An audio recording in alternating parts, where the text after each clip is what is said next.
Panalo ng 2 ginto ang Pilipinas sa 2026 Taipei City Cup Boxing Invitational Tournament. Ginto sa Elite Men's 60 kg division si Mervin Lucky Alcober. Habang sa Under-19 Men's 50 kg division naman, nagkampiyon si Jefferson Amaya. Kapwa rin silang hinirang na best boxers sa kani-kanilang mga kategorya. Bukod dito, nanalo rin ng isang silver mula kay John Michael Estorba at 5 bronze mula kay Jerome Lopez, Gan Herodias, Patricia Sumalinog, Sian Baguhin at Erich Huberia. Hanap naman ng ilang fans ngayon ang film setter ng Farm Fresh Foxes na si Alohi Robbins Hardy. Hindi naglaro sa PVL on tour si Robbins Hardy at wala rin sa opisyal na roster ng Foxes para sa PVL Invitationals na magsisimula sa August 31.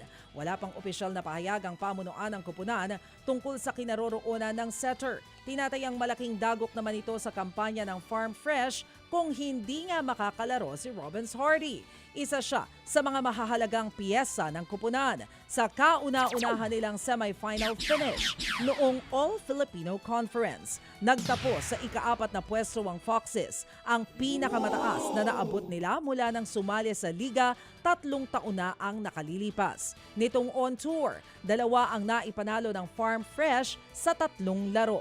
Alanganin man si Robbins Hardy, target pa rin ng Foxes ang magandang kampanya sa pangunguna ni Spiker Trisha Tubu. Nagbabalik naman bilang head coach ng UP Women's Volleyball Team si Benson Bokbok. Magsisimula yan ngayong paparating na ang UAAP Season 89. Si Bokbok ang coach noong Season 87 bago pinalitan ng Italianong si Fabio Menta. Pero dahil nagretiro na siya o si Menta, ibinalik sa pwesto si Bokbok. Nagtala ng record na 6 wins at 8 losses ang UP noong Season 87 sa ilalim ni Bokbok.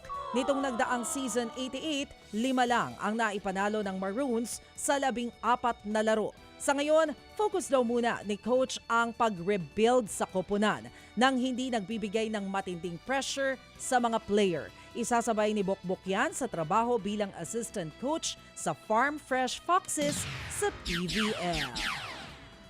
Mga kapatid, patuloy po kayong tumutok sa 105.9 True FM para sa totoong balita, impormasyon, music and entertainment. Mag-subscribe sa aming YouTube channel at podcast at sundan nyo kami sa Facebook, Instagram, X at TikTok sa True Network PH. Bisitahin din po ang aming official website, truefm.ph. At panoorin din kami sa True TV Signal, Channel 19. Kami po ang 105.9 True FM.